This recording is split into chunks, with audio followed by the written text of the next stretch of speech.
Hello दोस्तों, हमारे YouTube channel में आप सभी का स्वागत है। तो दोस्तों, इस वीडियो में हम कुछ 3 popular and fundamentally strong ship building stocks को डिस्कस करने वाले हैं, जिसमें पहला है गार्डन शिप बिल्डर्स, दूसरा कोचिन शिपयार्ड और तीसरा मझगांव डॉक शिप बिल्डर्स।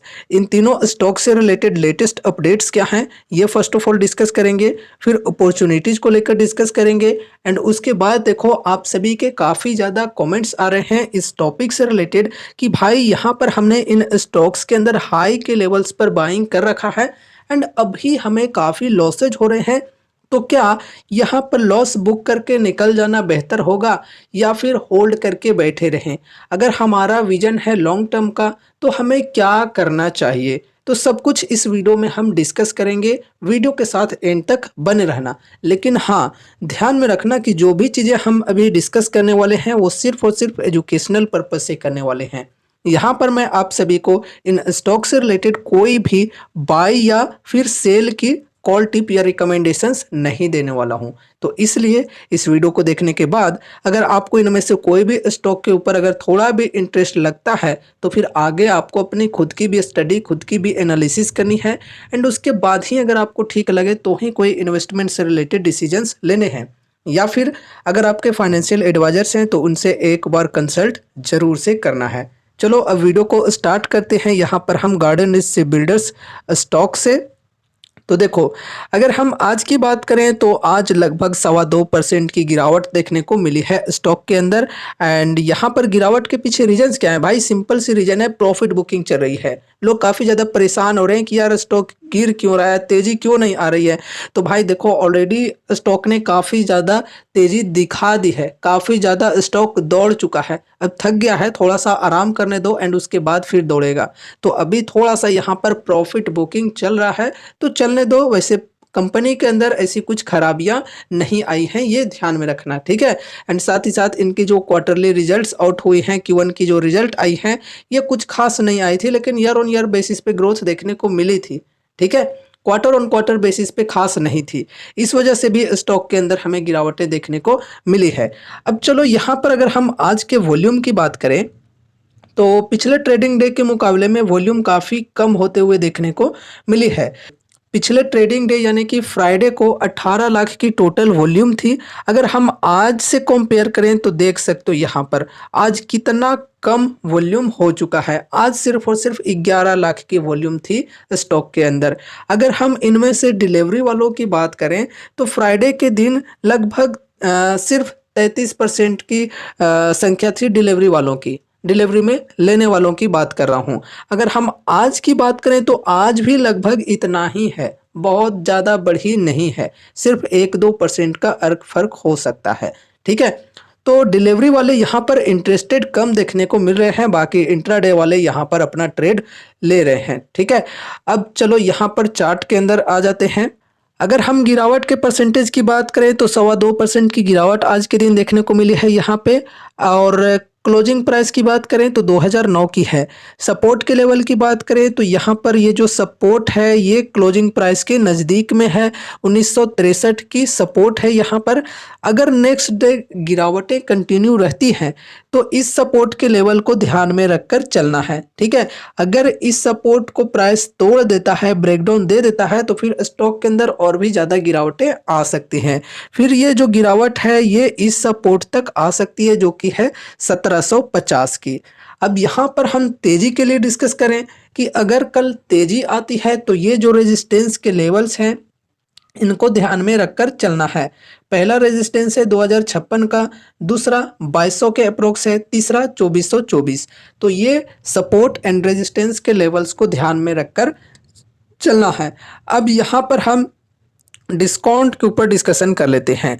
अगर हम 52 वीक हाई के लेवल से करेंट प्राइस तक की बात करें तो लगभग -29% की डिस्काउंट मिल रही है। तो अगर किन्हीं को ये कंपनी पसंद आती है, कंपनी के ग्रोथ के ऊपर, कंपनी के फंडामेंटल्स के ऊपर अगर भरोसा है और फ्रेश बाइंग करना चाहते हैं, फर्स्ट एसआईपी करना चाहते हैं, तो डिस्काउंट अभी बढ़िया मिल रही है। लेकिन हाँ, बल्क में बाइंग के लिए बिल्कुल भी नहीं, एक लिमिटेड अमाउंट के साथ फर्स्ट एसआईपी करके चलेंगे। अगर फिर यहाँ से और भी ज़्यादा करेक्शंस आते हैं तो हर 5 से 10% की डिप पर हम ऐड ऑन करते चलेंगे, एसआईपी को कंटिन्यू करते चलेंगे। लेकिन ऐसा ना हो कि एसआईपी करते-करते अपने पोर्टफोलियो का एक बहुत ही बड़ा वेटेज सिर्फ इस एक स्टॉक के अंदर दे दिया, तो ऐसे में रिस्क काफ़ी ज़्यादा बढ़ सकती है। ऊपर से देखो ये जो कंपनी है, ये एक स्मॉल कैप कंपनी है और यहाँ पर ये जो कंपनी है ये एक पीएसयू कंपनी है, तो यहाँ पर गवर्नमेंट के ऊपर डिपेंडेंसी काफ़ी ज़्यादा होती है, चाहे वो कोई भी सेक्टर की कंपनी हो। अगर पीएसयू कंपनी है तो वहाँ पर कहीं न कहीं गवर्नमेंट के ऊपर डिपेंडेंसी होती है काफ़ी ज़्यादा। गवर्नमेंट अगर सपोर्ट करे तो ही वो कंपनीज़ बढ़ पाते हैं, अगर सपोर्ट नहीं मिलती है गवर्नमेंट की तो फिर उनकी ग्रोथ के अंदर बहुत ही ज़्यादा स्लो डाउन देखने को हमें मिल जाती है। तो इस प्रकार की रिस्क होती है इन कंपनियों में, जो पीएसयू कंपनीज होती हैं उनकी बात कर रहा हूँ। बाकी ओवरऑल अगर हम सेक्टर की बात करें तो ये जो कंपनी है डिफेंस सेक्टर से बिलोंग करती है। डिफेंस सेक्टर की डिमांड तो कभी ख़त्म होने वाली नहीं है, आगे भी रहने वाली है, लेकिन डिफेंस सेक्टर के अंदर भी डिपेंडेंसी होती है। जो पूरा का पूरा डिफेंस सेक्टर है ये गवर्नमेंट के ऊपर डिपेंडेंट होता है। लेकिन देखो ऐसा भी नहीं है कि गवर्नमेंट डिफेंस सेक्टर के ऊपर ध्यान ही ना दे, बिल्कुल नहीं। कोई भी ऐसा कंट्री नहीं है जो अपने डिफेंस सेक्टर के अंदर ध्यान ना देती हो, ठीक है। तो ये सब जो रिस्क हैं इनको सोच समझ कर ही इन्वेस्टमेंट करना है स्टॉक के अंदर, उसी प्रकार से वेटेज देकर चलना है, ठीक है। बहुत ही ज़्यादा वेटेज नहीं देना है, ऐसे में रिस्क काफ़ी ज़्यादा बढ़ जाएगा।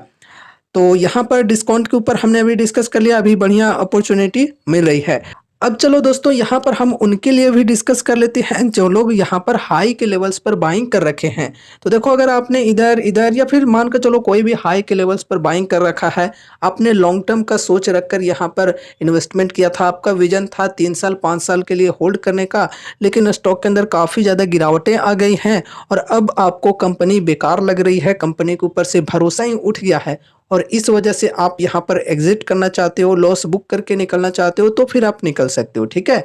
अगर आपको कंपनी के ऊपर भरोसा ही नहीं है तो ऐसे ही दूसरों के देखा देखी में इन्वेस्ट करने का कोई मतलब नहीं होता है, ठीक है।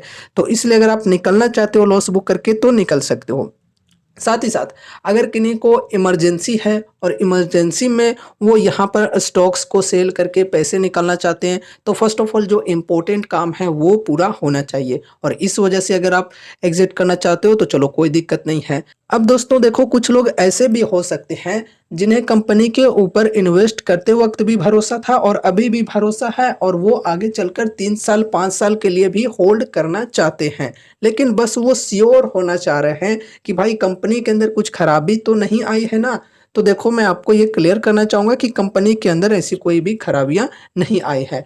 अगर आप 3 साल 5 साल के लिए होल्ड करना चाहते हो इस स्टॉक को तो कर सकते हो, इंटरनली ऐसी कुछ भी प्रॉब्लम्स नहीं आई है कंपनी के अंदर। अब देखो यहाँ पर अगर आपने बल्क में बाइंग नहीं किया होगा और अगर आपके पास फंड्स हैं, पर्याप्त पैसे हैं, तो फिर यहाँ पर आप लो के लेवल्स पर एक्यूमुलेट करके चल सकते हो, एवरेजिंग करके चल सकते हो। लेकिन हाँ, फिर से बोलना चाहूँगा कि ऐसा ना हो कि एक्यूमुलेट करने के चक्कर में अपने पोर्टफोलियो का एक बहुत ही बड़ा वेटेज सिर्फ इस एक स्टॉक के अंदर दे दिया, ठीक है। तो ऐसे में रिस्क काफ़ी ज़्यादा बढ़ सकता है। साथ ही साथ देखो अगर यहाँ पर आपने हाई के लेवल्स पर ऑलरेडी काफ़ी ज़्यादा पैसे लगा दिए हैं, बल्क में बाइंग कर रखा है, तो फिर अब ज़्यादा अमाउंट लगाने की ज़रूरत नहीं है, नहीं तो रिस्क काफ़ी ज़्यादा बढ़ सकता है। तो यहाँ पर आप सभी के जो भी क्वेश्चन आ रहे थे हाई के लेवल से रिलेटेड, वो आई थिंक अब क्लियर हो चुके होंगे।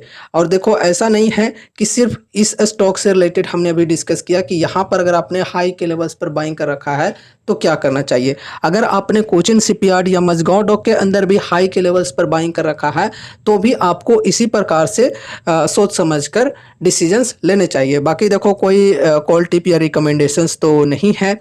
अब चलो नेक्स्ट स्टॉक को डिस्कस करते हैं जो कि है कोचिन शिपयार्ड। इसके अंदर हमें क्या चीज़ें देखने को मिली हैं आज। तो देखो आज यहाँ पर भी गिरावट देखने को मिली है, ठीक ठाक -2.29% की गिरावट देखने को मिली है। एंड देखो, इनकी जो रिजल्ट्स आई थी वो जीआरएसी के मुकाबले में ज़्यादा बेटर आई थी, तो उस वजह से स्टॉक के अंदर थोड़ी सी तेज़ी भी आई थी। लेकिन फिर से गिरावटें कंटिन्यू देखने को मिल रही है। तो ऐसे में भी आप लोग सोच रहे होंगे कि भाई गिरावट क्यों आ रही है? तो देखो भाई, अगर यहाँ पर हम specially Cochin shipyard and garden ship builders इन दोनों स्टॉक्स की बात करें, तो इनके वैल्यूएशन काफ़ी हाई हो रखे हैं। तो वैल्यूएशन को यहाँ पर करेक्ट करने के लिए स्टॉक को नीचे आना ही पड़ता है। तो इस वजह से नॉर्मल सी प्रॉफिट बुकिंग चल रही है। ऊपर से जैसा कि अभी हमने बोला भी कि ऑलरेडी ये जो स्टॉक्स हैं ये काफ़ी ज़्यादा दौड़ चुके हैं, तो थोड़ा-सा तो आराम करेंगे ही। तो इस वजह से आराम करने के लिए प्रॉफिट बुकिंग चल रही है, नॉर्मल सी बात है, कोई ज़्यादा घबराने वाली बात नहीं है। अब चलो यहाँ पर वॉल्यूम को डिस्कस करते हैं। वॉल्यूम में देख सकते हो कितना ज़्यादा वॉल्यूम ड्राई हुआ है आज। पिछले ट्रेडिंग डे में वॉल्यूम थी 30 लाख की, जो कि आज यहाँ पर सीधा का सीधा आधा हो गया है। 15 लाख का वॉल्यूम आज के दिन देखने को मिला है। और यहाँ पर डिलीवरी वालों के परसेंटेज की बात करें तो देख सकते हो पिछले स्टॉक की तरह ही है। 32.5% के लगभग यहाँ पर हमें देखने को मिला है डिलीवरी वालों की संख्या पिछले ट्रेडिंग डे में। अगर हम आज की बात करें तो आज भी लगभग उतनी ही है, 4-5% का गैप हो सकता है। बाकी देखा जाए तो डिलीवरी में लेने वालों की जो इंटरेस्ट है वो कम देखने को मिल रही है इन स्टॉक्स के अंदर। बाकी सब इंट्राडे वाले हैं। और ओवरऑल वॉल्यूम की बात की जाए तो वॉल्यूम देख सकते हो काफ़ी डिक्लाइन हुआ है आज के दिन। अब चलो चार्ट के अंदर डिस्कस करते हैं क्या अपॉर्चुनिटीज़ हैं हमारे लिए। तो देखो, आज 2.29% की गिरावट देखने को मिली है स्टॉक के अंदर। और यहाँ पर अगर हम करेंट प्राइस की बात करें तो ये है 2325 की। सपोर्ट के लेवल्स की बात की जाए तो फर्स्ट सपोर्ट है यहाँ पर 2245 की, सेकंड सपोर्ट 2116 की और थर्ड सपोर्ट 2019 की। तो अगर कल गिरावटें कंटिन्यू रहती है स्टॉक के अंदर तो फिर ये सपोर्ट के लेवल्स को ध्यान में रखकर चलना है। रेजिस्टेंस की बात करें तो रेजिस्टेंस ये है 2447 की। तो ये सपोर्ट एंड रेजिस्टेंस के लेवल्स को हमने डिस्कस किया। अब चलो यहाँ पर हम डिस्काउंट के ऊपर डिस्कशन करते हैं। अब देखो, अगर आपको इस कंपनी के अंदर इन्वेस्टमेंट करना है, कंपनी अगर आपको बढ़िया लग रही है, सब कुछ ठीक ठाक लग रही है, अब यहाँ पर आप इन्वेस्टमेंट के लिए तैयार हो, तो कैसी अपॉर्चुनिटीज़ यहाँ पर अवेलेबल हैं। तो अगर हम 52 वीक हाई के लेवल से करंट प्राइस जो कि है 2325 की, यहाँ तक की बात करें तो लगभग 20 से 21% की डिस्काउंट्स अवेलेबल हैं। तो फर्स्ट एसआईपी यहाँ पर अगर आप करना चाहो तो कर सकते हो। बाकी सपोर्ट के लेवल पर मिल जाती है स्टॉक तो और भी ज़्यादा बेटर हो सकती है।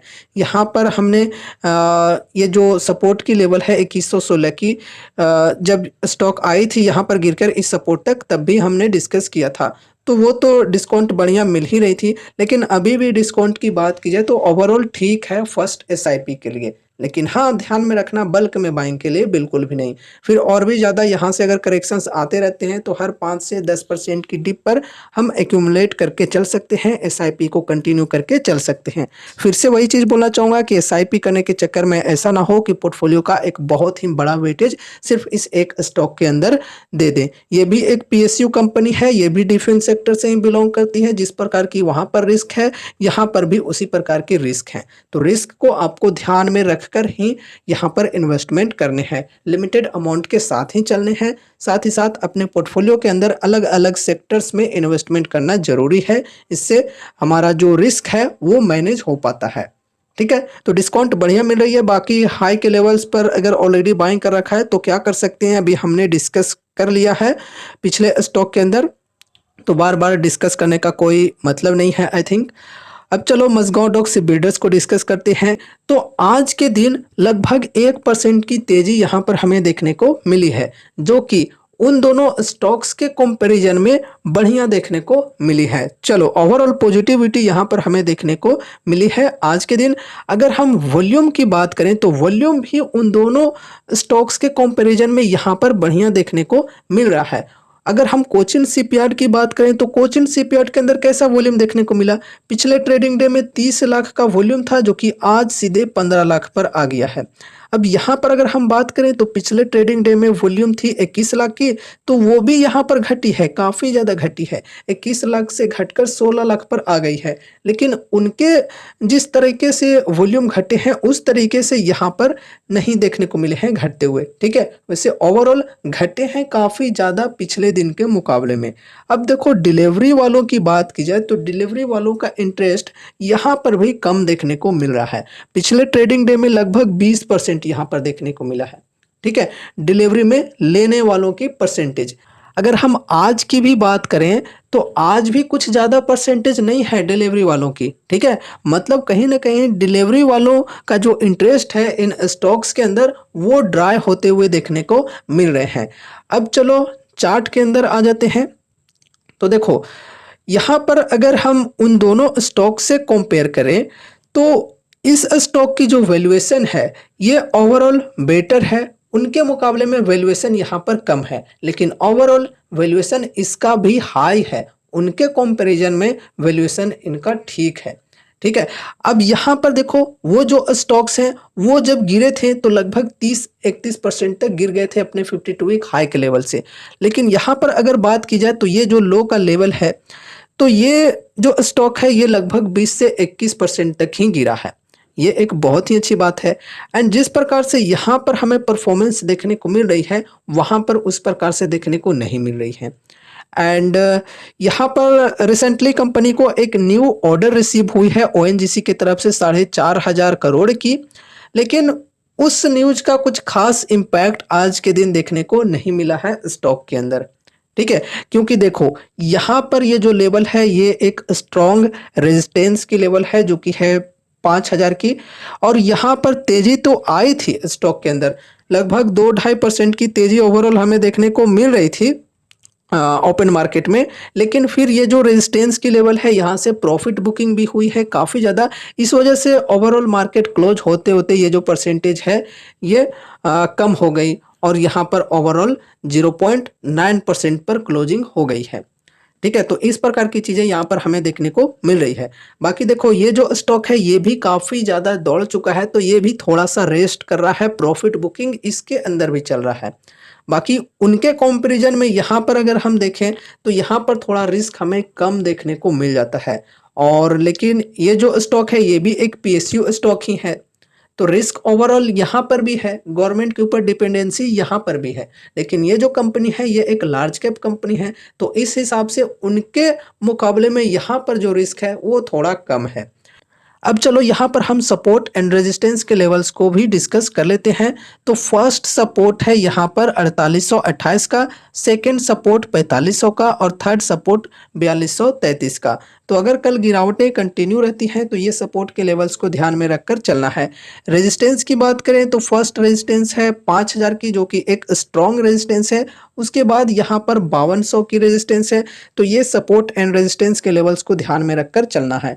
अब देखो यहाँ पर फ्रेश बाइंग के लिए बात करते हैं। अगर किसी को फ्रेश बाइंग करनी है तो उनके लिए कैसी अपॉर्चुनिटीज फिलहाल अवेलेबल हैं। तो अगर हम 52 वीक हाई के लेवल से करंट प्राइस जो कि है 4,962 के अप्रोक्स अगर हम यहाँ तक की बात करें तो लगभग 15 से 16% की डिस्काउंट्स मिल रही हैं, जो कि देखा जाए तो चलो फर्स्ट एसआईपी के लिए ठीक है और यहाँ पर बल्क में बाइंग बिल्कुल भी नहीं करनी है। एंड यहाँ पर फर्स्ट एसआईपी करने के बाद अगर गिरावटें कंटिन्यू रहती हैं तो हर 5 से 10% की डिप पर हम एसआईपी करते चलेंगे, ऐड ऑन करते चलेंगे, ठीक है। लेकिन हाँ, ऐड ऑन करने के चक्कर में ऐसा ना हो कि बहुत ही ज़्यादा वेटेज दे दिया, तो लिमिटेड अमाउंट के साथ ही चलना है। अपने पोर्टफोलियो के अंदर डाइवर्सिफिकेशन जरूर से रखना है ताकि हमारा जो रिस्क है वो मैनेज हो पाए। अभी हमने इन तीनों स्टॉक्स को डिस्कस कर लिया है। उम्मीद है कि इस वीडियो के माध्यम से आपको कुछ यूजफुल इन्फॉर्मेशंस मिले होंगे। तो वीडियो को लाइक करके चैनल को सब्सक्राइब कर लेना और मिलते हैं अगले नए वीडियोज़ के साथ। तब तक के लिए बाय बाय।